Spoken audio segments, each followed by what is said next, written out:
come along as I go to visit the piece of land I bought for this biodiversity art project that I'm doing. I think it's there. This is my first time actually working on the land, so it's pretty exciting to get into the first bits of planting things and just kind of discovering what's there, including some unexpected surprises. I also end up in a shrubbery at one point. Stick around and I'll explain.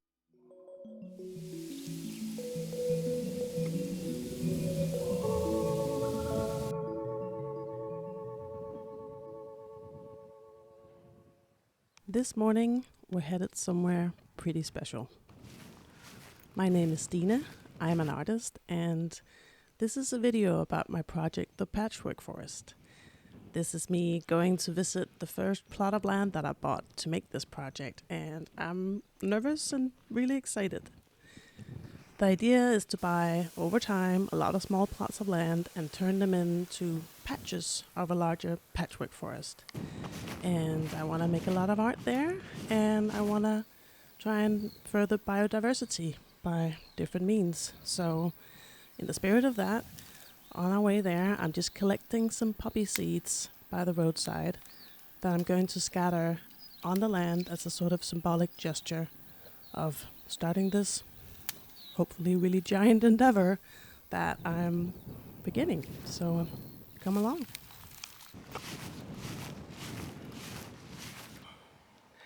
So I'm just crossing over this empty field, and it's quite nice just to be in like a big empty field and walking towards the windmill on the piece of land that I can't make out here. I think it's there. I'll film it when we get closer. Okay.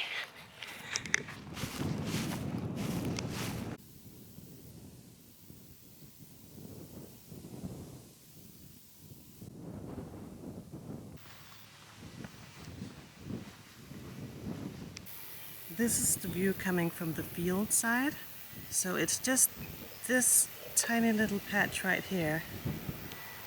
This bit, that's the first patch of the Patchwork Forest. And just out there, the bus comes by and stops right over here. So yeah, this tiny little bit of land and this really big landscape. I'm gonna try to make a bit of magic. So let's go. So obviously I came here a couple of times before I purchased the land, but when I was last here there was grass where it's all dirt now. But I think it's a good thing because I want to enrich the ground, so I think this is actually going to help me.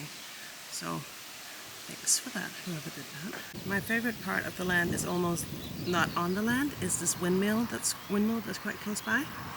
I think it's really nice. I just like windmills. I keep saying that, but I really do. And here are the plants I brought from home. I'm gonna plant those today. And first, I'm gonna plant the poppy seeds that I found just before. I figure that's a nice start.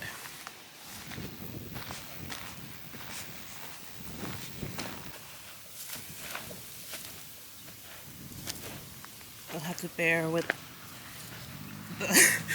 the level I'm starting out at. We're pretty basic around here. This is more ceremoniously. I'll put a bit of water on later, but it's supposed to rain soon. So.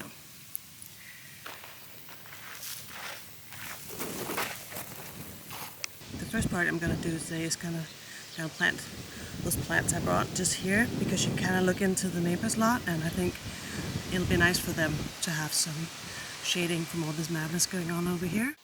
Luckily someone left this random old spoon here, so I can use that to dig, and I'm gonna plant these little guys just over here. The plants I'm planting here to cover up the view from the neighbors is actually a mix of invasive species, and I obviously didn't know at the time, or I probably would have picked something else, but it's elderberry bushes and forsythia. And I chose forsythia because they have these really beautiful, super bright yellow flowers early in the springtime. Denmark is a pretty gray country a lot of the time, especially the whole winter season. So for me, it's like a really fond childhood memory that we had this forsythia bush in our garden, and I loved it when it started flowering early in the springtime. So I picked them because I liked the flowers, and I picked the elderberry because they grow quite fast. This is going to be a super long-term project. If everything goes well, maybe the rest of my lifetime, and if I'm super lucky, maybe even beyond that. Fingers crossed. At this very moment, here at the very beginning of starting to establish the Patchwork Forest, I'm prioritizing using some of the more quickly growing plants just to kind of get things started and start seeing some results. One of the things I've struggled with this project is I kind of don't want to promote it too much because I'm scared people are going to show up and be just disappointed that it just doesn't look like much of anything yet. So I'm kind of going a little bit under the radar, and that's actually also why I'm making this video now in spring of 2025, while I filmed this in the summer of 23. I'm very much a person who learns by doing, so if you can deal with that and all the mistakes I'm making, please stick around and follow, and by all means, you can give me advice in the comments if you have some nuggets of wisdom I should know that aren't wasted like here 2 years later.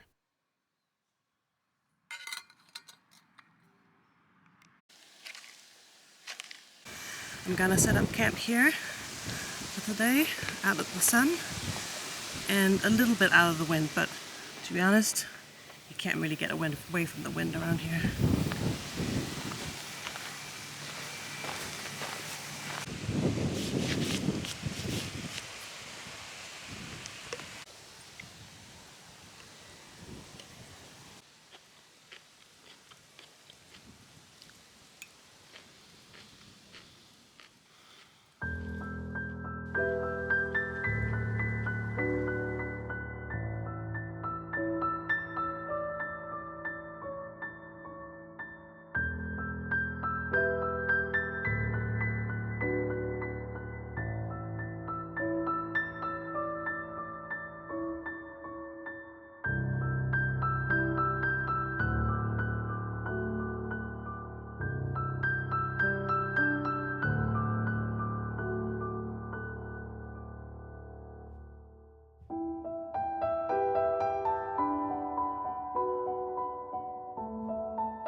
Once I finished my lunch, I had a bit of a look around to inspect this new plot of land that I'm on. And one of the kind of little unexpected things was that there's quite a lot of scrap metal here.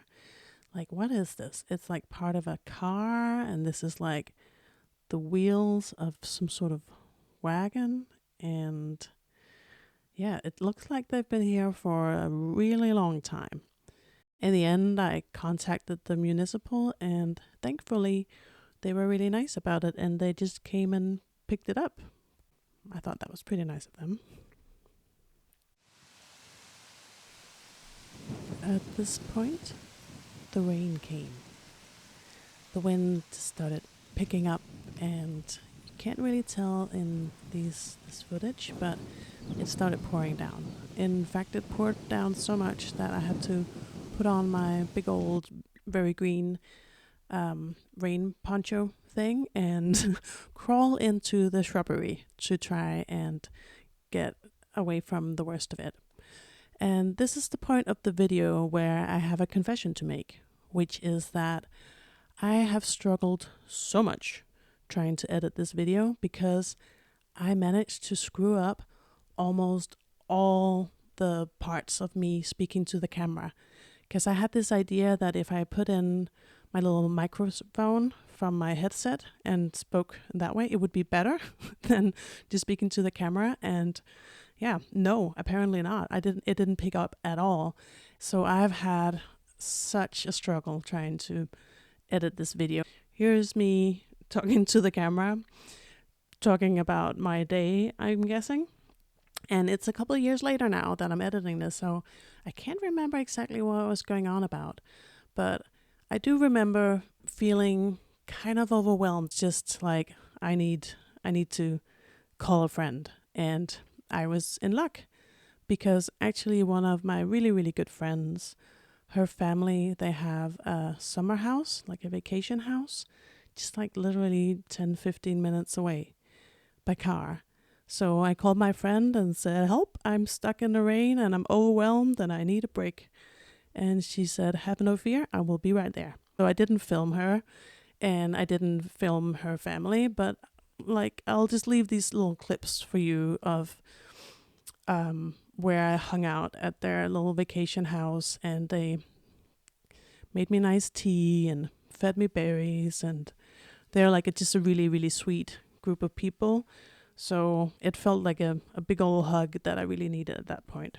And after not too long, the sun came back out and my friend took me back to the plot of land. But for the sake of this video not getting too crazy long, I think I'm gonna end it here for now, and then I hope to see you back in the next one, where it'll still be the same day, but I'll be back at the lot, and I have a lot of things I want to do there, like I'll be moving a lot of heavy stuff around and building some things.